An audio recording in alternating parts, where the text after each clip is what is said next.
Good morning, everyone, or good afternoon, depending on where you are. Welcome to Beyond the Page. I'm Jennifer Crosswhite, book coach and editor at Tandem Services. As you can see, they have added little branding things at the bottom, which is very cool. And Stephanie Fager, our bookmarking expert extraordinaire, she left extraordinaire off her list.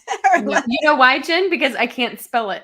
And also, it probably wouldn't fit, right? I don't know how much room does it give us. I don't know. We might have to test it next time. But I thought if I spell extraordinaire and my fun editor friend yells at me for spelling it wrong, I'm not even going there. I love it. It's fun. I love, technology is just booming. And I think that's fantastic for especially people like us. I mean, honestly, we really couldn't do what we do 20 years ago. The technology 10 years ago, Jen. 10 years ago, really, the marketing, the technology, the funnels, all of that just really didn't exist in the same way. Yeah. And I often think about, this huge industry that has come about, and that's fantastic. And I think it's been really great. And, technology is always a little scary at times. We've had a lot of conversations lately about AI and all that, what that might mean. But I think for the most part, I think it can be a tool. And like with any tool, you can use it for good or for evil. So use it for good. I agree. Well, and you have to also give yourself parameters to not go and do, just because the technology exists doesn't mean that you absolutely need it or you have to do it, right? Like as with, you and I talk about like project management tools and stuff that we've used before in the past, right? That we both love using. If you have to know what your goal is for them before you get in them, or you will find yourself doing things within them that have no relevance. It's so easy to go down rabbit holes. And as writers, we are easily distracted anyways, right? And so you could spend your whole day chasing down one little crazy thing and then be like, why did I even do that? That's like and not getting any writing done or book selling or market. Right. And I think the reason is there's a legitimate reason. The reason is anything that requires deep work, knowledge work, which is everything that we do. That burns a lot of glucose in your brain, and your brain is like, do we really have to do that? Like, it's all about survival. So it's like, I don't know. Do I have to do that? Once you get over that, and I talked about the snowplow hump, right? Once you get over that, you're fine. It's the getting over it. And so a lot of times we allow ourselves, we tend to run on autopilot, and we will allow ourselves to be distracted and on these rabbit trails, things that burn less glucose instead of doing the things that we actually really want to do. So I think part of figuring that out is knowing are there things in your day that allow you to easily stay on the wrong side of the snow hump, right? Like, so for me, mornings are brilliant. If I can get up early and people don't distract me, I'm not getting emails, it's quiet, I can enjoy the hum of the heater and my hot tea, then I can be really productive, right? But if it's in the evening and my kids are home, I'm like, it's a lot of things. Too many things going on.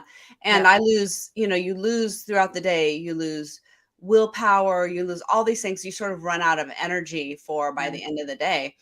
And so I'm not everybody's a morning person, but I know for me, it's the best. They're not, Jen. I know, it's really odd to me. My children actually are not morning people, which is actually to my benefit because like right now they're still asleep.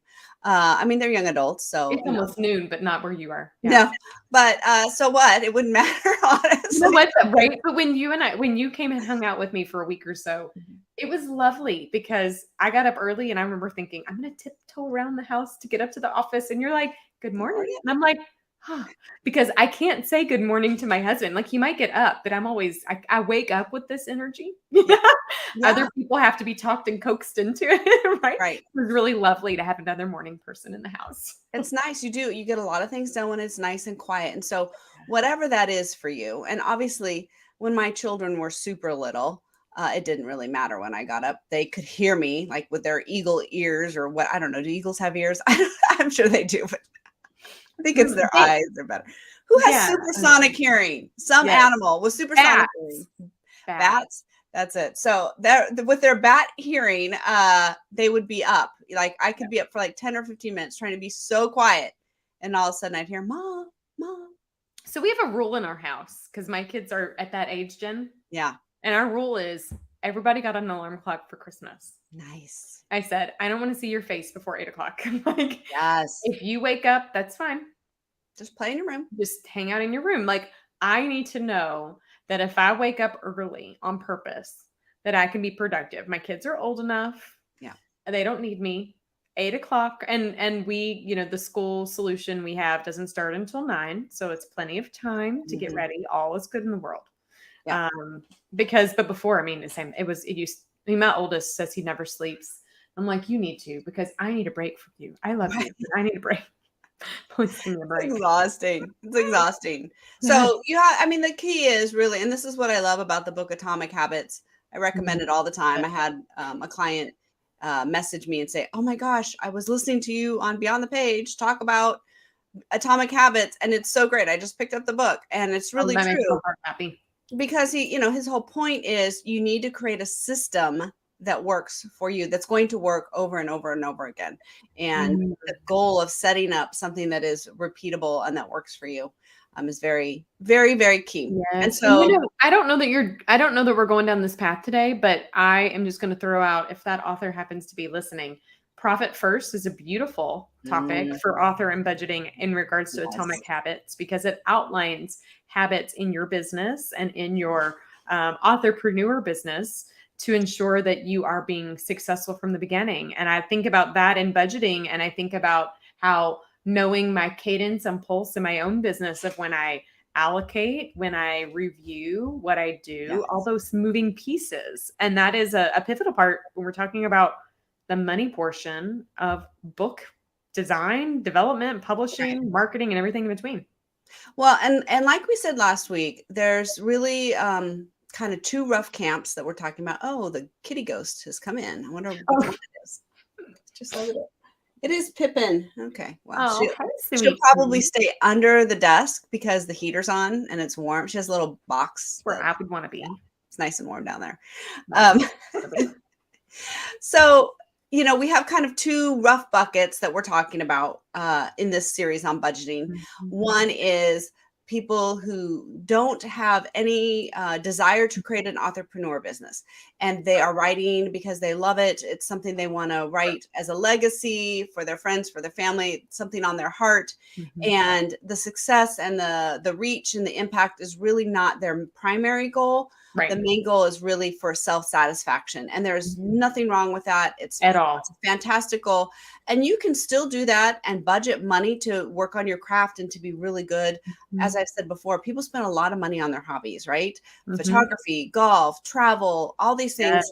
Many children's sports. It's going to be very expensive, right? You can spend a lot of money on things. And so there's nothing wrong with spending money on something that you love and leaves an amazing legacy. Absolutely not. No, not at all. But those are not the people we're primarily talking to in this series.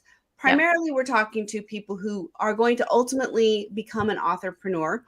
Whether you start out that way or not, you might have a lot of hesitancy and thinking, I don't really want to, I just want to write a book. I don't really want to do this whole thing. But as you've talked about and so well, this is sort of what happens when you do write a book that creates an impact. You are now starting a business, and you do have to think about money, and you have to think about cash flow and how it's going to come and go, and what are you going to spend money on. And for most of us who are more artistically inclined, that is not a fun thing to talk about, but it's necessary, and it's very, very, very doable. So I think maybe later in the series, we can talk more nitty gritty, but what we're going to focus on today is the book budget that you want to think about for the writing of your book. Now, a lot of people think, well, I just sit down and I write the book.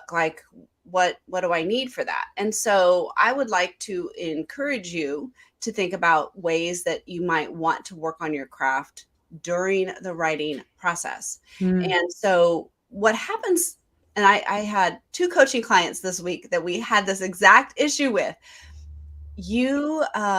What you write, when you start putting it down, it becomes like quick setting cement, right? Yes, it does.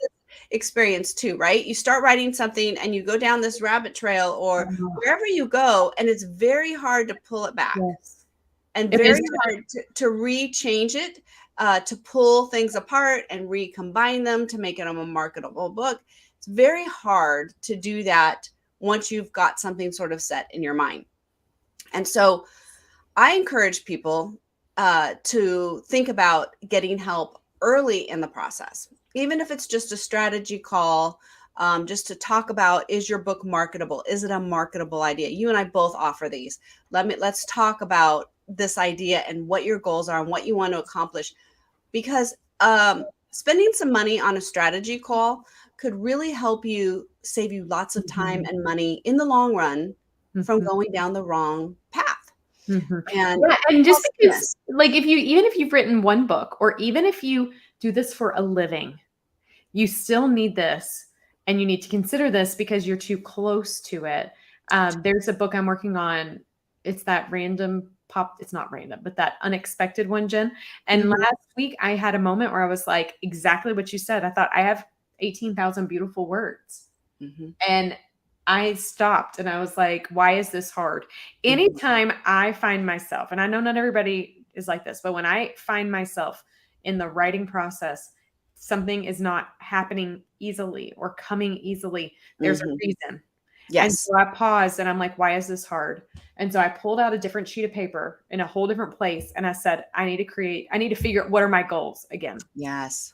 And I told my husband, I said, I think if I'm doing this, I think I need a complete rewrite. And he's like, what? And I said, it's okay. I think I can pull from some of my previous, but I have to relook at this because of exactly what you said. And it had become me trying to fit in this writing I had done before, and it was not feeling right. I think that your intuition as a writer, your intuition and your gut is are very, very big indicators of if we need help. Yes. Sometimes you need to back up, start over, go in a different direction, move something. You're exactly right. And as I was saying yesterday, you can trust the creative process. It does work. It may take time. Absolutely. But it does work. You will eventually find all of the pieces and the right way, but you can move it through it so much more quickly if you work with somebody who has that perspective and who can look at it from the outside. So from at the very low end of the scale would be like a strategy call, which is, again, that ranges, but you're in the hundreds of dollars for a strategy call. Right. My fiction writing people, I actually have a fiction writing course, and it is for pantsers or plotters. It is the big questions you need to answer when you're structuring a novel. Hold on. What did you call these people? Something in plotters? Pantsers. What's a pantser? Right by the seat of your pants. You don't plan. Some people call them discovery writers. That's You've never me. heard that before? I'm a pantser. Yes. What are you? You're a plotter. I'm in between. I do some high level plotting, and I plot sections as I go along, but I get to a point, I'm like, I just got to write. Like I can feel it. Okay, now it's time to get the words on the page. That's but in fiction, because there's so many layers going on, there are questions, foundational questions you need to know the answers to before you start writing. Now, if you want to answer those questions and then go off and see where it takes you, that's great.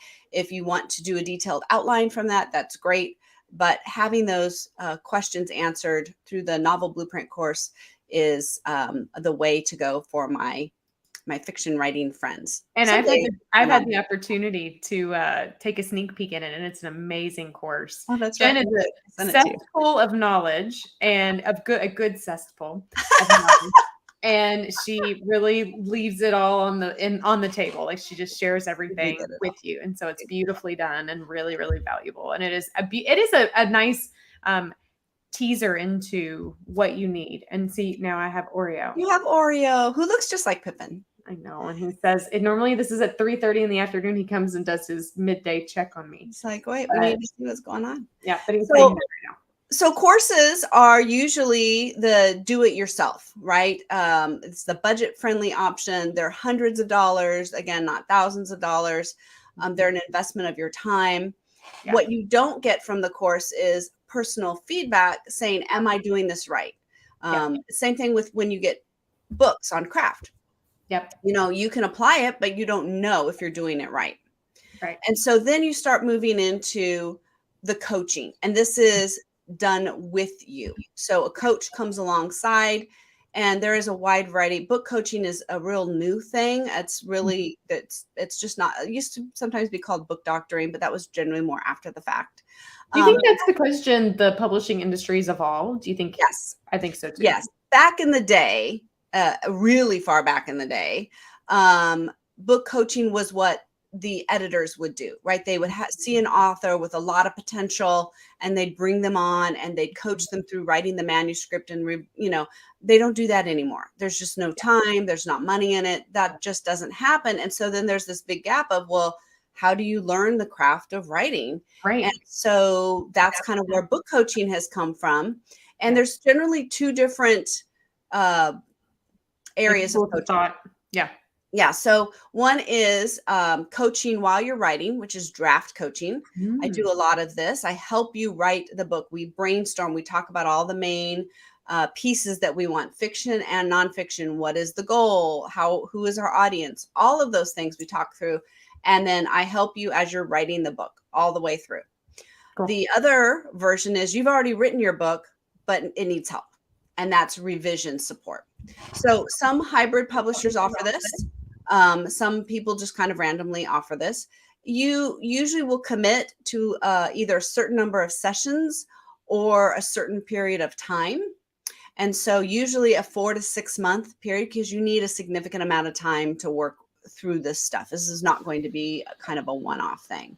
Yeah. And now we're talking thousands of dollars, right? And this will range quite a bit, but it's going to be thousands of dollars. However, you will get that feedback, that personal feedback that you need, that will save you down the road time, frustration, writing multiple books as you're trying to figure out how this is going to work. Yes. All of that kind of stuff. So down the road, it's worth it. Also, it can save you on the next step, which is developmental editing. Right. So, usually people that have been through coaching can go straight into copy editing instead of developmental editing. Yeah. So that brings us into developmental editing. Okay, before you go there, let me ask you a question, because there is another way, if budget is a concern for you, that you might get access to some of that other coaching, and that's if there are retreats or different kind of workshops that book coaches can offer, because that is, it's personalized, but it's not a one-to-one, and that's where costs can be shared amongst the group. You would agree, right? Yes, absolutely. You won't get a full book thing, but someone will give you feedback on a chapter or a scene or something like that. Or perhaps you can, a lot of conferences you can pitch, and they can give you feedback on your pitches and say, no, that's actually not a good fit for the market. It would be better if you tweaked it like this, or the market's really looking for this. And you can decide if you want to do that or not. Yes. So conferences and retreats, again, they're thousands of dollars by the time you end up getting there, but they can be a really great resource as well for people trying to get some specific, especially if you come in knowing I want some specific feedback on this particular thing. And that is what that retreat or workshop or conference offers. So that's what the hiccup on that is. And this is just in general, Jen, when we're talking about any form of investing, and I know I'm jumping the gun to like book marketing too, and like brand development and all these assets, right? If you don't know what you need, then you could find yourself investing in things that you don't need and taking you down other rabbit holes. So you mentioned like, okay, well, it might give you this part of something. Yes, if you know that's what you need, but what happens if you don't? Right. And then you've done something like gone down a rabbit hole, and it is not good advice for you. Yes. And that's where that strategy call can be so helpful. It can save you a lot of time and money. Exactly. And as we've talked about before, there are plenty of people out there willing to take your money that are bad actors. And that's my biggest pet peeve, is people who promise all sorts of things and don't deliver. And you don't know, if you don't know the business and you don't know what you need or you don't need, you don't know if what they're offering is any good or not. And I mean, I see this in editing in author groups all the time. Well, my editor only charges $300. Okay, is it any good? Are you even qualified to judge if it's any good? Do you even know what kind of editing you're getting? Because to be honest, the amount of time it should take someone to go through your manuscript, I mean, they can make more money working at McDonald's. Amen, Jen. Amen. So why should they do it? that in the form of getting help with your book, you're investing in someone's time and expertise. Yep. And exactly, you get what you pay for. And I hate to say that, but if they, a $300 editing, I mean, I'm just shaking my head thinking there's no way. I've edited books for people, and you can't pay me. If you paid me that, I would rather spend time with my family That's right. That's than do exactly that. right. Because you're talking hours and hours and hours Mhm. and hours and hours of work. And you're not going to get that quality if someone's getting paid, $5 an hour. Like, Right. they're not going to do it. Yeah. They're not going to do It's a hobby for them. It's not a business. it. Right. And so anybody that is a professional, you're going to pay professional rates for that. And you're paying not only for their time, but you're paying for their knowledge Yep. and their experience. And Yep. as we started opening with AI, I'll just throw that in here. Plenty of people run their stuff through AI editors, Grammarly, Pro Writing Aid. There's things I use that are AI perfected, but they are computers. There's only so much that they know. They can't understand author intent. They can't understand. They can draw your attention to something to look at it, but if you don't know the rules, if you don't know what you're trying to convey, if you don't know how to make a sentence clear or the whole structure clear, better, the tools are only going to go so far because Yep. they're computers, and English language is a particularly challenging language. I was gonna Native tell you that. speakers struggle with it. Yes. And so computers are always going to struggle with the fact that so many words have so many multiple meanings. Sometimes you can or cannot determine that from the context. And so, Yes. again, this is part of what goes in to good editing. And so, and then the other thing is there are lots of different kinds of editing. Yes. They tend to throw into 3 buckets, but people call them different things. And so that's also confusing. So whenever you're hiring an editor, ask them, make sure you know for sure what kind of editing you're getting. Yep. Many people think of what they think of editing is copy editing. And that's just looking at sentence structure, word choice, flow. Yeah. You need to back up and go to developmental editing, which takes a lot of years of learning and craft because there's not in the same way the rules like Not black or white. right. Yep. There's It's maybe rules you can learn to be a copy editor and take tests and that, but for developmental editing, you're looking at the structure. How is this working?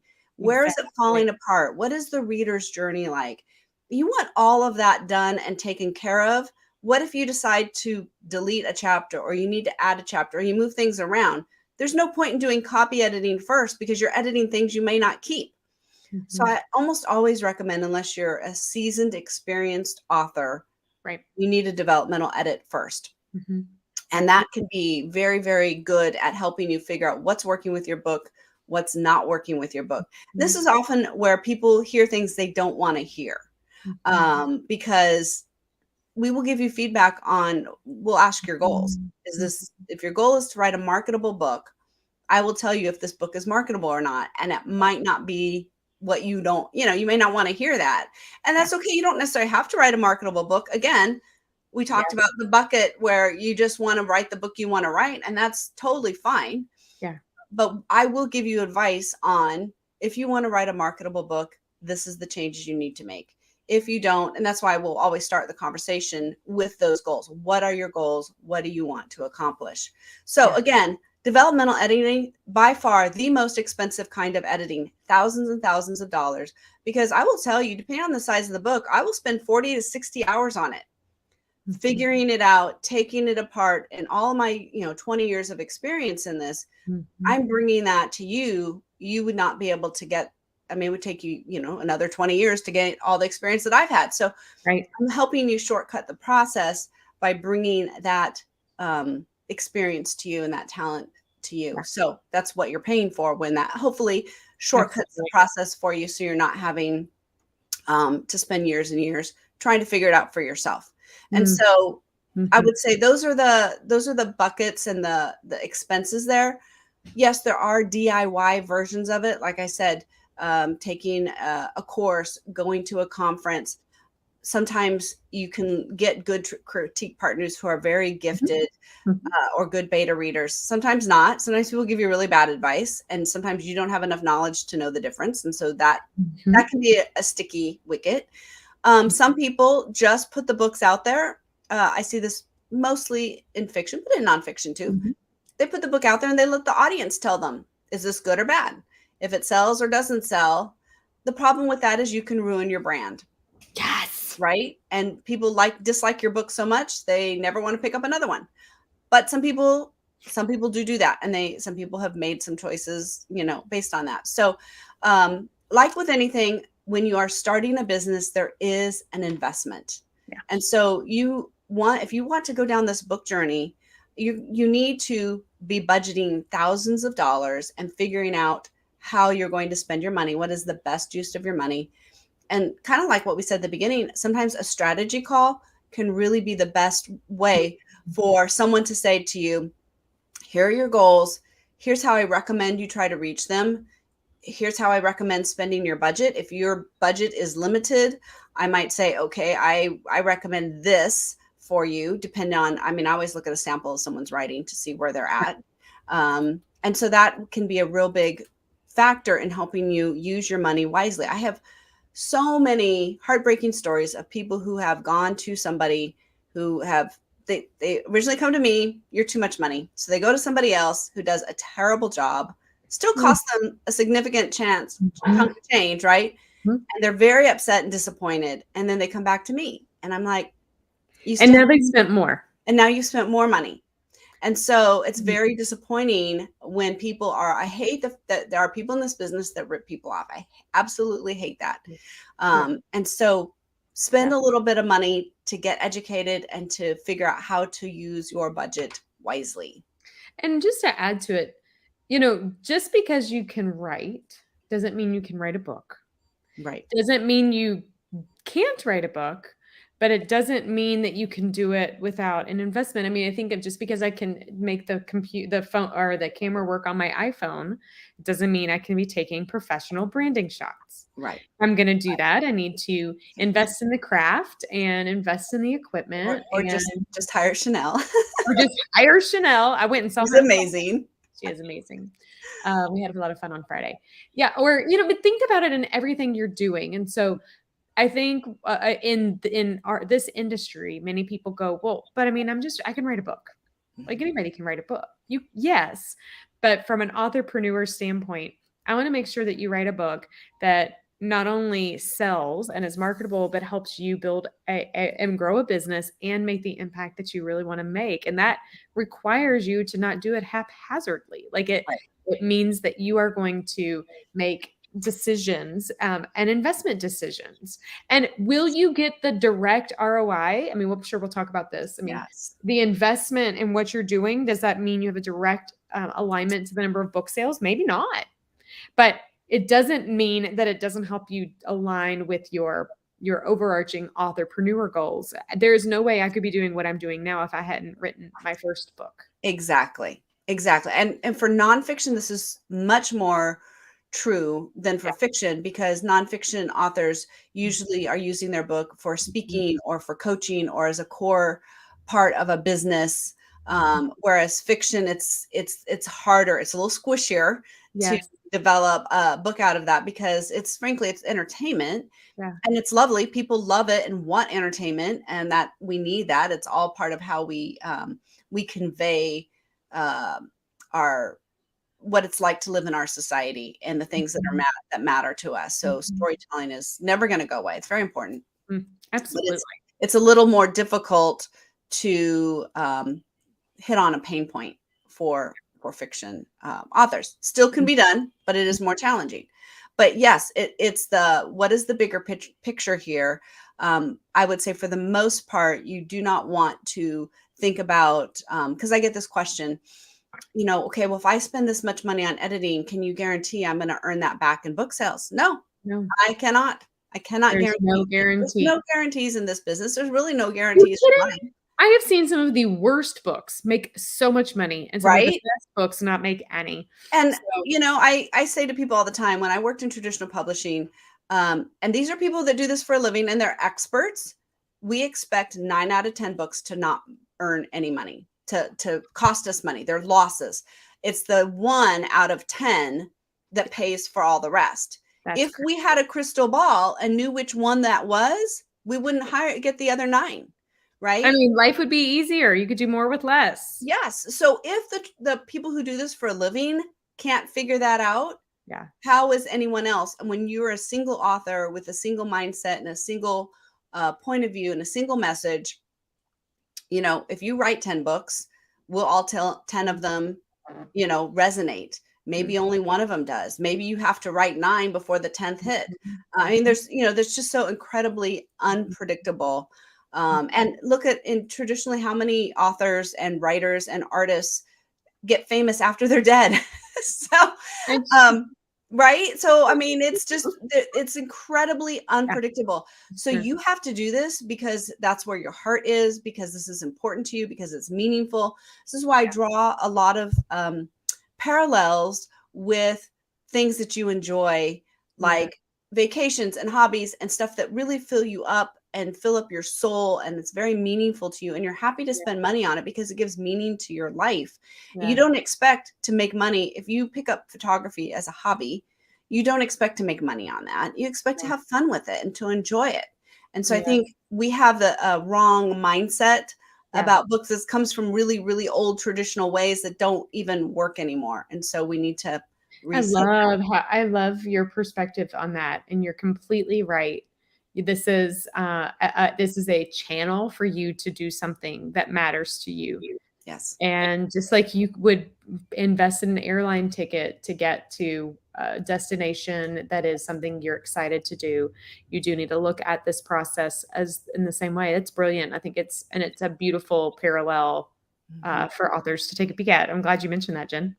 It's one of my favorite things to tell people, because I think we need to reset our mindset around that and not be thinking that this has to make us money, because that's an incredible amount of pressure to put on yourself, and you have so little control over that. So what you do have control over, though, is what you love and what you enjoy and where you're going to spend your time and money. Brilliant. So that's the focus. So next week, we're going to talk more about the editing, your expenses in the actual editing process and the production and all of the nitty gritty where people tend to expect to spend money. And so we will go through all of that. And then the final week, we will talk more about the marketing part and what that can, what that price can be. Where, and like with all these, I mean, you could disguise the limit.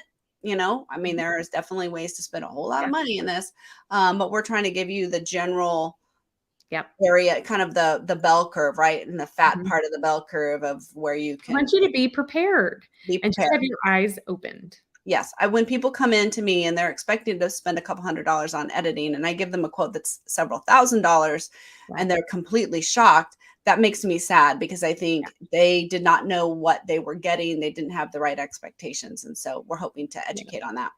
I love it. Book over there. Huh? What you been reading? Oh, book. Same one. I finally finished it. Undefeated Marketing System by Philip. What would be the 5-star, 4-star? I give it a 4-star. He comes from a very interesting political background. He helps get people elected by running data on the areas that they're trying to get elected from. What matters to these constituents? What 2 or 3 things, what you believe in and what's important to them. And so he's very big on knowing your audience. You got to know your audience. And you and I would wholeheartedly agree with that. Absolutely. And so he talks about doing research and all that kind of thing. That's really important. But he says something at the end, and at the end, he's got 20 tips for marketing tips. Once you have figured out your strategy, these are tactics. But one of them, and this is just a good advice in life anyways, it says, write every customer a handwritten thank you note after each purchase. That is an art that is lost. It is. So my grandmother passed away last year, but she was really big on sending cards. That was a big thing, right? And so I decided that in her honor, I want to do that. So I actually bought a big box of cards from Costco, and I have on my calendar when to send cards to people, because nobody does it anymore. And there is something now really special about getting a card in the mail. And so, granted, if you're selling your books on Amazon, you're not going to know who all of your customers are. But I love the idea of sending a note, encouraging, thank you, thinking of you, right? And there's actually a business, around this. There's a business called Send Out Cards, I think, that actually will help you send cards out to people. And I think that's fantastic. So I just love that idea of, think about how you can personally touch someone in some way. I think that is just fantastic advice. No matter. Yeah, and be memorable. That art in our fast-paced world, the art of the pause and reflecting and telling someone that they matter will be remembered. And Absolutely. that is that to me is a beautiful part of authentic marketing at the core, is being remembered because you've done good, Because you care about somebody. Yeah, because you care. absolutely. Absolutely. Well, Absolutely. authors, we're just saying right here, words matter. They have power. Your message has power, and you have power. So we invite you every week to join us to take that beyond to the page and beyond, as we talk about all things book and marketing. So have a fantastic rest of your week, and we'll see you later. Bye-bye. Bye, guys.